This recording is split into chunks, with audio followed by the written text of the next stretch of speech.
atau yang dikenal dengan nama Perang Asia Timur Raya yang berlangsung selama 4 tahun, Jepang mengalami beberapa kekalahan dan menuju ambang kehancuran. 7 September 1944, Jenderal Kuniaki Koiso di hadapan parlemen Jepang berjanji untuk memerdekakan Indonesia bila mencapai kemenangan dalam Perang Pasifik. Tujuannya mendapat bantuan Indonesia dalam perang tersebut. Kaum Pergerakan Nasional menyambut hangat janji kemerdekaan oleh Jenderal Koiso. Anggota Badan Penyelidik Usaha-Usaha Persiapan Kemerdekaan Indonesia (BPUPKI) dilantik oleh Jenderal Kumakichi Harada. Rajiman Wediodiningrat, tokoh pergerakan nasional, ditunjuk sebagai ketuanya. Tapi, tidak semua petinggi militer Jepang sepakat dengan pelantikan BPUPKI. Misalnya Jenderal Izagaki dan Yuichiro Nagano. Keberatan dua jenderal itu tidak berarti banyak. Mayoritas petinggi militer Jepang tetap mendukung BPUPKI. Sidang BPUPKI dari 29 Mei sampai 1 Juni 1945 pun berjalan mulus. Setelah bersidang 2 kali, kerja BPUPKI berakhir dengan baik, sesuai harapan Jenderal Kumakichi Harada. BPUPKI lalu dibubarkan oleh Jenderal Terauchi Hisaichi, diganti jadi Panitia Persiapan Kemerdekaan Indonesia (PPKI) 7 Agustus 1945. 21 nama anggota PPKI diumumkan. Sebagian besar berasal dari BPUPKI. Mereka sudah bersiap sidang pada 16 Agustus 1945. Soekarno, Hatta, dan Rajiman Wediodiningrat wakil PPKI terbang ke Dalat, Vietnam, 12 Agustus 1945. Di tengah kabar pengeboman Hiroshima dan Nagasaki di Jepang, Jenderal Hisaichi Terauchi, Panglima Angkatan Perang Jepang di Asia Tenggara, menyambut kedatangan mereka. Jenderal Terauchi berkata bahwa PPKI bisa segera memproklamasikan kemerdekaan Indonesia. Kabar gembira tepat pada hari ulang tahun Hatta. Mereka semua senang, kemerdekaan sudah di depan mata. Sepulang dari Vietnam, sejumlah pemuda dari organisasi Angkatan Pemuda Indonesia API membawa Soekarno dan Hatta ke Rengas Dengklok pagi hari 16 Agustus 1945. Dalihnya, situasi Jakarta genting, Bung. Pemuda mendesak Soekarno dan Hatta segera memproklamasikan kemerdekaan Indonesia. Jepang sudah menyerah, kata para pemuda. Soekarno dan Hatta terkejut, tapi Soekarno enggan memenuhi permintaan para pemuda. Menurut Soekarno dan Hatta, proklamasi kemerdekaan harus melalui rapat PPKI. Pemuda akhirnya memulangkan mereka ke Jakarta sore harinya. Sepulang dari Rengas Dengklok, Soekarno dan Hatta hendak bersidang dengan PPKI di Hotel Das Indies, Jakarta, tapi Jepang melarangnya. Perubahan situasi mengarahkan rapat persiapan kemerdekaan ke rumah Laksamana Maeda, perwira Angkatan Laut Jepang. Di tempat inilah dalam sebuah ruangan, Soekarno, Hatta, dan Ahmad Subarjo merumuskan naskah proklamasi kemerdekaan tanpa gangguan dari Jepang. Soekarno lalu membacakannya ke anggota PPKI dan pemuda di serambi rumah. Naskah yang singkat, tapi semua sepakat dengan isinya. Kemerdekaan bukan lagi impian. Hari bersejarah itu tiba. Soekarno membacakan naskah proklamasi kemerdekaan Indonesia ke banyak orang di rumahnya, di Jalan Pegangsaan Timur nomor 56 Jakarta. Tokoh-tokoh pergerakan nasional dan rakyat biasa membaur, mendengarkan pembacaan itu dengan hikmat. Setelah itu, bendera merah putih jahitan Fatmawati, istri Soekarno, dinaikkan perlahan, diiringi lagu Indonesia Raya. Penghormatan pun diberikan. 17 Agustus 1945, Indonesia akhirnya merdeka. Ini bukanlah pemberian, melainkan hasil perjuangan dari seluruh rakyat Indonesia. Proklamasi kemerdekaan mengantar bangsa Indonesia bergelut dengan cerita baru. Jepang memang telah terjungkir, tapi pengaruhnya belum berakhir. Ini dialami oleh fotografer Mendur bersaudara dalam merekam dan menyebar proklamasi. Jepang menghancurkan kamera Alex Mendur, sang kakak. Karena itu, Franz, sang adik, mengubur negatif fotonya di halaman kantor Surat Kabar Asia Raya demi selamatkan bukti-bukti proklamasi. Di tempat lain, pewarta berhasil mengabarkan proklamasi lewat media cetak, juga melalui siaran radio dengan menggunakan beragam bahasa daerah.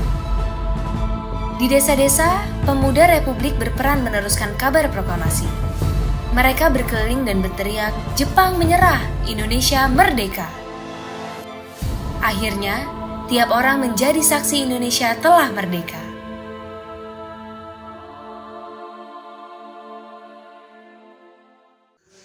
Assalamualaikum warahmatullahi wabarakatuh.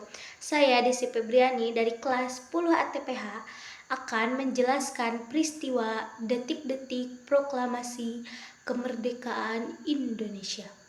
Detik-detik proklamasi kemerdekaan Indonesia itu dilaksanakan pada tanggal 17 Agustus 1945. Detik-detik yang sangat bersejarah bagi bangsa Indonesia itu dilaksanakan di Jalan Pegangsaan Timur nomor 56. Sekarang jalan itu disebut sebagai Jalan Proklamasi nomor 1 Jakarta Pusat. Insinyur Soekarno didampingi oleh Dr. Andes Muhammad Hatta membacakan teks proklamasi yang sebelumnya telah diketik oleh Sayyidatina. Teks proklamasi yang dibacakan pada hari itu sebelumnya disusun oleh Insinyur Soekarno, Dr. Andes Muhammad Hatta, dan juga Mr. Ahmad Subarjo. Banyak berbagai pertimbangan, terutama yang paling penting adalah pertimbangan keamanan. Maka pembacaan teks proklamasi akhirnya dipindahkan ke kediaman Insinyur Soekarno di Jalan Pegangsaan Timur nomor 56. Di tempat tersebut telah hadir antara lain Suwiryo, Wilopo, Gafar, Pringgodikdo, Tabrani, dan juga SK Trimurti. Acara dimulai pada pukul 10 dengan pembacaan naskah proklamasi oleh Insinyur Soekarno. Kemudian dilanjutkan dengan pidato singkat tanpa teks dan juga pengibaran bendera merah putih. Setelah bendera berkibar, hadirin menyanyikan lagu Indonesia Raya secara bersama-sama. Setelah proklamasi untuk kali pertama secara resmi diperdengarkan, bendera kebangsaan merah putih dikibarkan oleh dua muda-mudi yang dipimpin oleh Latif Hendradiningrat. Namun ada beberapa poin yang harus kita ketahui. Yang pertama, sebelumnya rencana awal untuk membacakan teks proklamasi adalah di lapangan Ikadar. Sekarang menjadi lapangan Merdeka. Mengapa hal tersebut terjadi? Karena pertimbangan keamanan dan juga lokasi yang kurang strategis yang menyebabkan lokasi peristiwa ini dipindahkan ke kediaman Soekarno di Jalan Pegangsaan Timur nomor 56. Dan poin kedua adalah penulis teks proklamasi, yaitu Sayuti Melik, membuang naskah tersebut ke tempat sampah karena dikira naskah berbentuk tulis tangan itu tidak digunakan lagi. Tapi untungnya naskah tersebut berhasil diselamatkan oleh seorang wartawan yang bernama Burhanuddin Muhammadiyah. Poin ketiga yaitu sedangkan tiga tokoh yang mengibarkan bendera merah putih pada saat proklamasi adalah 1. Latif Hendradiningrat, 2. S. Suhud, dan 3. SK Trimurti. Nama-nama tersebut disingkat, yang artinya S. Suhud adalah Suhud Sastro dan juga SK adalah Surastri Karma. Surastri Karma adalah istri dari Sayuti Melik, penulis teks proklamasi kemerdekaan Indonesia. Poin keempat adalah penyiap tiang bendera, yaitu Suhud Sastro Kusomo. Penjahit bendera, yaitu Fatmawati atau lebih dikenal Ibu Fatmawati.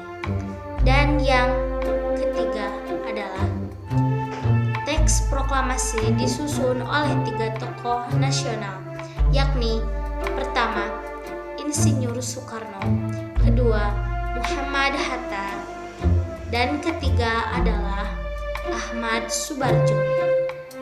Tanggal 17 Agustus 1945 pukul 3 waktu Indonesia Barat, naskah sebanyak 2 alinea lalu selesai dibuat 2 jam kemudian. Itulah detik-detik proklamasi kemerdekaan Indonesia yang sangat bersejarah bagi bangsa Indonesia. Demikian yang dapat saya sampaikan.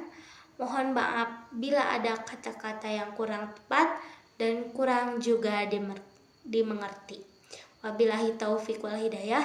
Wassalamualaikum warahmatullahi wabarakatuh. Proklamasi. Kami, bangsa Indonesia, dengan ini menyatakan kemerdekaan Indonesia. Hal-hal yang mengenai pemindahan kekuasaan dan lain-lain diselenggarakan dengan cara seksama dan dalam tempo yang sesingkat-singkatnya. Jakarta, 17 Agustus 1945. Atas nama bangsa Indonesia, Soekarno-Hatta.